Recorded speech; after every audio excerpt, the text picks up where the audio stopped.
everyone, Aimer back with another Mission Impossible episode review. This time I'm reviewing Season 7, Episode 13, which is called The Puppet. The countdown begins, only 10 left from the original series. So this one starts out with Paul Ostro hunting with his younger brother Leo. Leo pushes Paul to move forward with a new plan he has for their family organization. But Paul tells him it won't work, and the only way it'll happen is over his dead body. Leo ominously cocks his shotgun at his brother and fires. Jim gets his instructions at some strange-looking place. The mission. Paul suffered facial injury from the accident, and since then Leo is running things. The IMF must prevent Leo's plan from succeeding, whatever it is. The apartment scene shows us some gadgets and hints at what's to come, with Casey returning, along with guest agents Hank and Khalid. Jim also tells us that he suspects that Paul is actually dead and being replaced by an imposter. Barney arrives at the Ostro estate as the new chef, while Leo and heavily bandaged Paul talk over the new plans with some of the other leaders, including their rival Larry Galt, asking for $1 million each from the others, which he will turn into 12. Leo is a bit short on the plan's specific details, which worries Larry, claiming it's because he can't risk a leak. And Paul says he'll vouch for Leo in this case, so the deal moves forward. Casey and Jim show up, with Jim saying he's John Hunter and has an appointment with Paul, despite the Ostro's man Leach, who's actually working for Galt, initially dismissing him. Leo meets with them, and Jim, as John says, he's invested a lot of money with the Ostros and demands to meet with Paul. Paul, of course, has no idea who John Hunter is, and to prevent Jim from just walking away from a potential windfall, Leo asks him to remind Paul about the details. After everything he's been through, he can't remember everything. Jim does, telling them about a foreign official who's been bribed to allow them a lucrative oil deal, which has already been fixed. The minister is in town waiting for the Ostros to arrange the bribe money to his Swiss account, and Leo agrees to meet the minister in an hour. On their way out, Casey stumbles on the staircase, and Leach notices needle marks on her arm. Leo meets with Barney, and his knowledge of foreign cuisine is very impressive. Leo leaves for his meeting, and telephone repairman Willie does the usual with the phone wiring, then returning to the IMF warehouse. Leach tells Galt about the meeting and about Casey's apparent drug habit, and Galt sends his man Fusco to go check out what's going on. During the meeting, Paul is given details on the oil shipment, and Casey is dispatched to the airport to pick up the loading permit. Fusco grabs her, taking her to his place, where Galt figures he'll wait for her to start going through withdrawal so she'll talk. Fusco spots Jim at a travel agency and cleverly gets the agent to tell him that Jim arranged tickets for Leo and himself to go to Zurich. Casey starts jonesing for a fix, so she tells Galt that Leo and Jim are planning to take the $4 million, put it in a Swiss account, and then clean it out and, betray his investors. Galt gets another guy to call the other investors and get them to the estate pronto. Barney prepares a liquid meal for Paul with a special dose of a chemical which gives him an apparent heart attack. Leach summons Dr. Willie, who examines Paul, sedating him and taking a picture of a chest tattoo as he does so. Leo returns, eyeing the drink Barney made. Barney drops his watch into Willie's doctor bag as Leo insists that Barney drink the rest of the glass, and he does.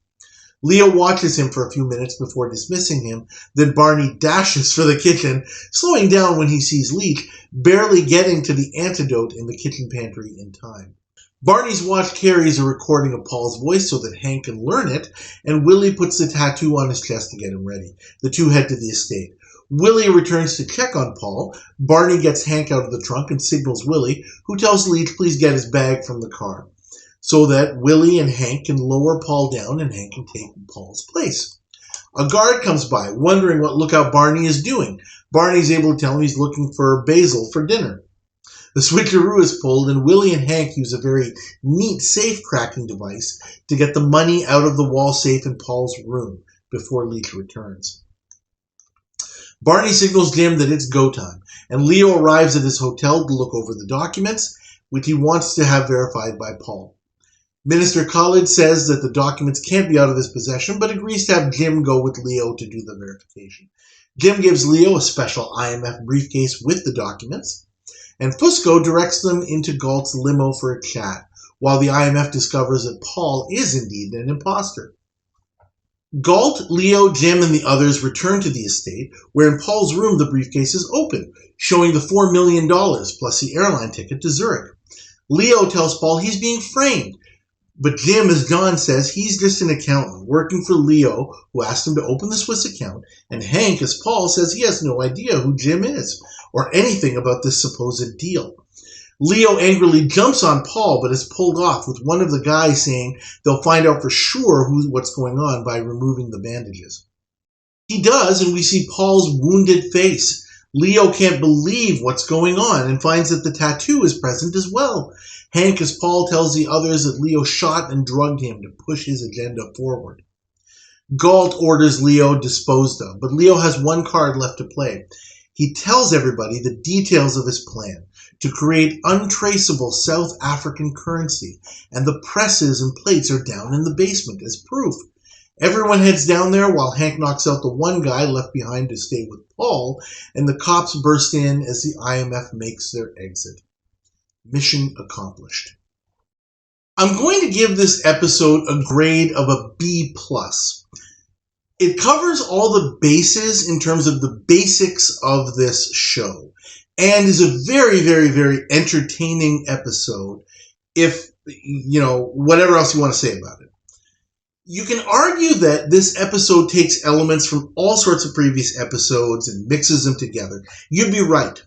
But by this point in Season 7, there's not a lot of trickery in terms of techniques the IMF hasn't already tried. So it would be really, really, really difficult to come up with an episode where you can't point to something that's happened previously in the series and say, well, they already did something like that. There's good teamwork in this one. And I would say that a big thing is that at least this one takes elements of, good techniques and good episodes instead of the lazily written ones just to kind of, push an episode out there. That's how so many of them feel. This one is not a rehash of any individual episode, although I would argue that it comes close, and I'll talk about that later. There's a sensible and focused plot, and overall, I think the episode works. Everything kind of meshes together. It's a simple story. It's easy to follow, at least where, Leo Ostro is concerned, and he's obviously the focus of the episode.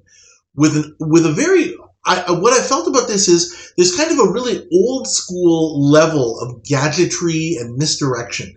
This is a plot that would fit right into Season 2 or 3, because there's enough work for a group of 5, or in this case 6 agents to do. So it's right from that era, so to speak. Moving on to the other specific things that are good. What's the best thing about this episode? Come on, like you need to ask. Roddy McDowall as Leo Ostro, hands down, makes this episode. And that's really why I put this one as a B+. It's very much like Encore and some other episodes, which I'll reference a little bit later, where, whatever you want to say about the plot, as I kind of alluded to at the beginning, whether you want to say, oh my gosh, I can't take this seriously, whatever, it's entertaining and it's a lot of fun because of the guest star. Roddy McDowall was, rest in peace, Roddy.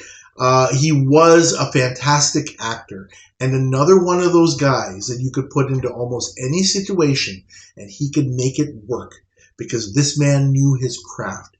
He knew how to use his voice, his mannerisms, just the way he walked and talked in order to fill a role. If you put him in the right role, he would make it work.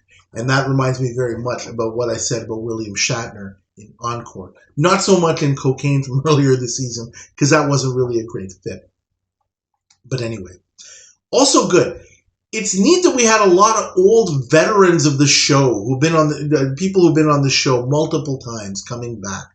John Larch, who we've seen in plenty of episodes, primarily in The Martyr from season 4. Val Avery, who's been in a ton of episodes, including Encounter from last season and several others, and other actors, including Joseph Ruskin, I should have mentioned, as guest agent Khalid. Isn't it so weird to have Joseph Ruskin work with the IMF after he's had roles where he has been, one of the most, I don't know what the right adjective is, but one of the most ardent antagonists against the IMF. He was in season 1, Old Man Out. He was in season 2, The Slave, the two-parter, and he was in season 4, The Brothers. And now for a guy like that to come back and be a guest star, as an agent helping the IMF, wow, that was kind of weird. But, he made it work. Also, what I really liked about this episode, lots of little nuanced, detailed things.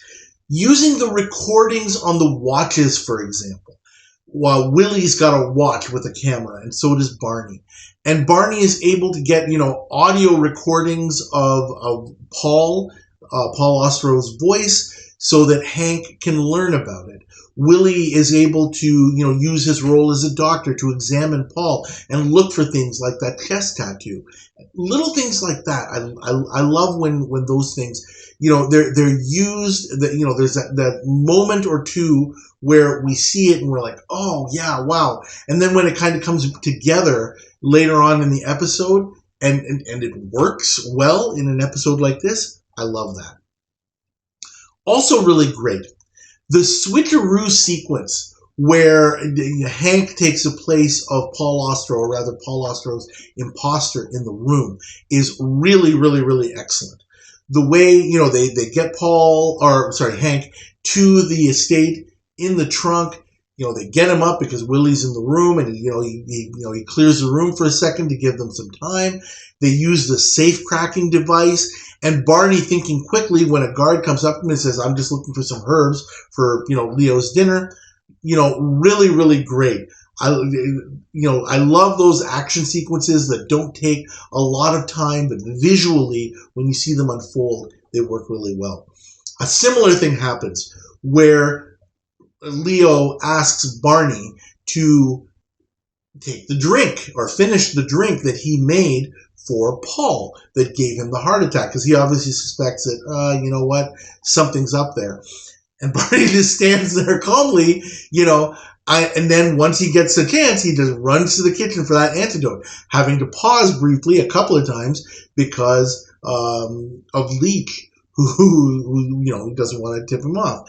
That was really, really funny as well. Love that. That was very, very entertaining. A few things that were not so great.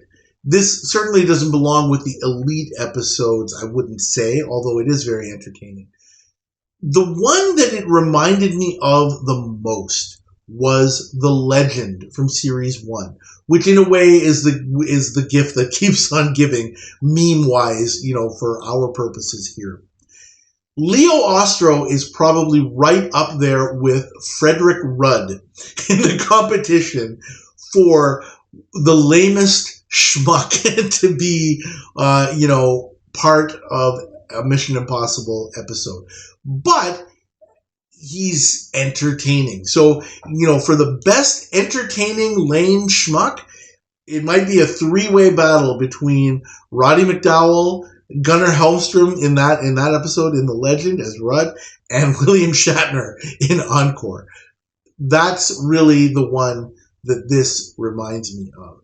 However, the point of all that is, yes, Leo Ostro is a lame schmuck.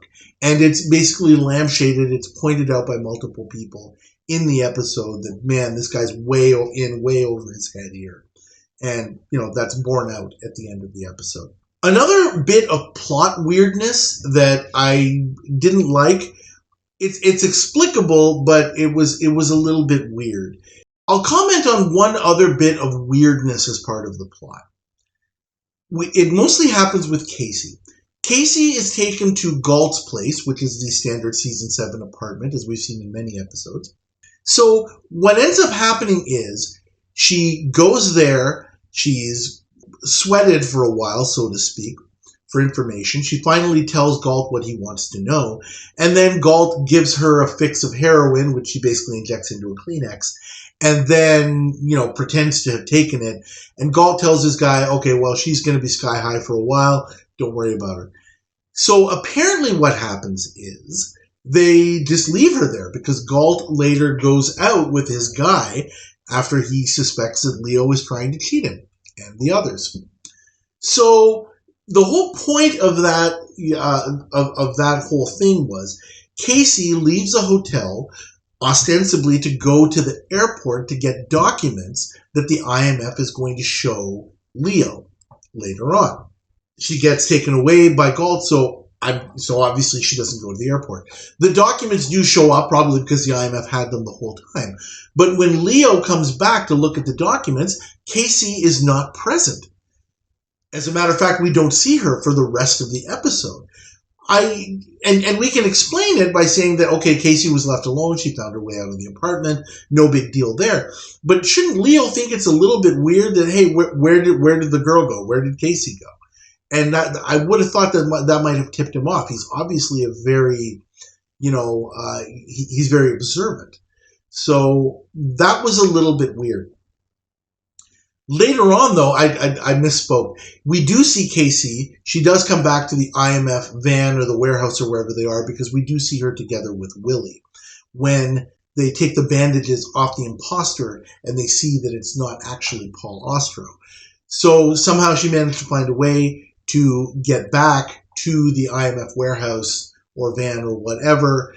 So it's just kind of weird that they left that hanging a little bit.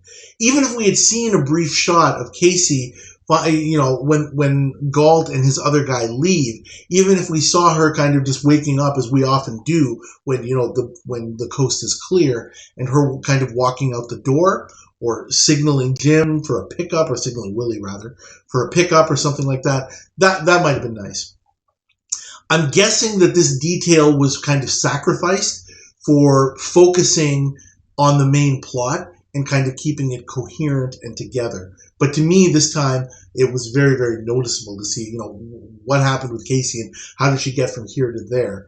So just thought I would point that out. Anyway, as I said, I'm going to stick with my grade of B+, primarily for the entertainment value. Very much like Encore and The Legend. And I think I'm going to leave it at that. Thank you guys, as always, for watching. Please like this episode review. Please subscribe to the channel if you haven't already. And please leave your comments about this and other episodes.